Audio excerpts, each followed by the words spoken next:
Okay, good morning students. Today's English worksheet is worksheet number 36 and it's very interesting. Actually, an activity is given here for all of you to do. And this activity is based on Gandhi Ji's talisman.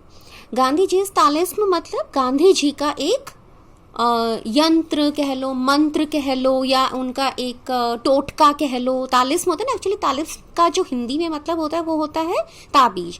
तो ताबीज जो पहना जाता है वो किसी टोटके के लिए पहनते हैं ना यूजुअली. तो उन्होंने जो ये तालिस्म है, या हम इसको उनकी टीचिंग भी कह सकते हैं, वो उन्होंने किनको दी है? वैसे तो जो ये टीचिंग दी गई थी ये उन लोगों को दी गई थी जो लोग संविधान बना रहे थे. ठीक है, संविधान बनाने में जितने लोग जुड़े हुए थे उनमें से एक बाबू जगजीवन राम थे.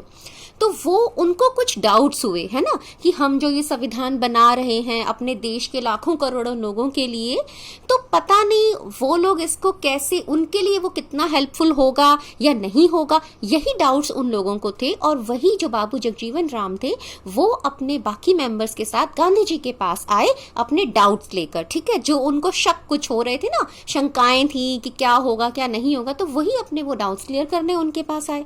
तो उन्हें कहा कि आज मैं आपको एक तालिस्म देता हूँ, मतलब एक आपको टोटका बताता हूँ, एक मंत्र बताता हूँ, शायद उसके बाद आपके जो डाउट्स हैं वो क्लियर हो जाएं. तो वो क्या था? I will give you a talisman. Whenever you are in doubt or when the self becomes too much with you, apply the following test. तो वो क्या कहते हैं कि जब भी मैं तुम्हें एक सीख देता हूँ, एक तालिस्मान देता हूँ, कि जब भी तुम्हें कोई शंकाएं हो, मन में डाउट्स हो, जब तुम्हारा अपना सेल्फ, यानी कि जो हमारा अपना सेल्फ मतलब अहंकार हो सकता है, घमंड हो सकता है, तो जब वो हमारे ऊपर बहुत ज्यादा हावी हो जाए किसी भी बात को लेकर, तो हमें अपने ऊपर कोई टेस्ट करना चाहिए. वो टेस्ट क्या है? Recall the face of the poorest and the weakest man whom you may have seen and ask yourself if the step you contemplate is going to be of any use to him. Will he gain anything by it? Will it restore him to a control over his own life and destiny?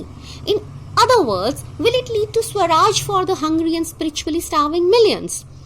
अब गांधी जी ने उनसे क्या कहा कि जब तुमको ऐसा कोई शक हो, कोई डाउट हो, या जब तुम्हारा अहंकार तुम्हारे साथ ऊपर हावी हो जाए, तो तुम्हें क्या करना है? सिर्फ ध्यान में लाना है, याद करना है कोई ऐसा सब बहुत कोई गरीब, बहुत ही कोई कमजोर आदमी जिससे तुम मिले हो. ठीक है, उसका चेहरा याद करो.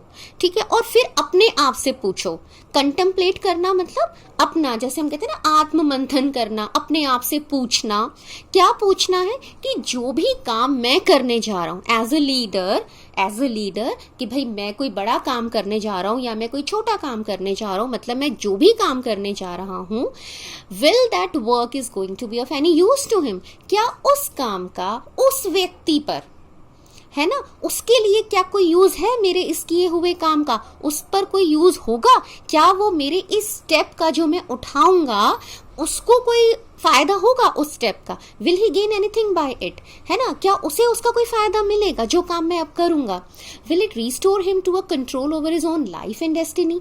क्या मेरे इस काम का उस व्यक्ति जो बहुत गरीब है, जो बहुत कमजोर है, क्या उसकी लाइफ पर और उसकी डेस्टिनी मतलब उसका भाग्य, क्या वो उसको बदलने में किसी भी तरह से हेल्पफुल होगा, सहायक होगा? ठीक है, यानी मेरे किसी भी स्टेप से जो हमारे देश का सबसे गरीब और पुअर पीपल है, पुअर आदमी है, क्या उसका भाग्य बदलेगा या नहीं बदलेगा? In other words, will it lead to Swaraj for the hungry and spiritually starving millions? यानी कि दूसरे शब्दों में वो कहते हैं कि क्या हमारे उस आदमी को भी, यानी उस सबसे जो लोवेस्ट है, सबसे लोवेस्ट लेवल पर है, क्या उसको भी वो स्वराज मिलेगा कि नहीं, जो कि फिलहाल क्या है, हंग्री है, स्पिरिचुअली भी और लिटरली भी. यानी स्पिरिचुअली यानी तन और मन, जो दोनों से ही अभी भूखा है. तन से तो भूखा है क्योंकि उसके पास खाना ही नहीं है, वो बहुत गरीब है. और मन से कैसे भूखा है? कि उसका सभी चीजों पर से विश्वास हट गया है, भगवान तक पर उसका विश्वास नहीं, तो उसका दिल, उसका हृदय बिल्कुल खाली हो चुका है. ठीक है, उसके मन में कुछ है ही नहीं, उसके दिल में कोई है ही नहीं. तो जो अपने तन और मन दोनों से ही भूखा है, जो इतना तड़प रहा है, क्या उसको तुम्हारे किसी भी उठाए हुए कदम का कोई फायदा होगा या नहीं होगा? जब तुम इन सब बातों के बारे में सोचोगे, विचार करोगे, तो क्या होगा, अपने आप ही तुम्हारे डाउट क्लियर हो जाएंगे कि भाई मैं जो काम कर रहा हूं वो किस हद तक सही है या सही नहीं है। ठीक है, समझ में? ये तो था गांधी जी का तालिस्म।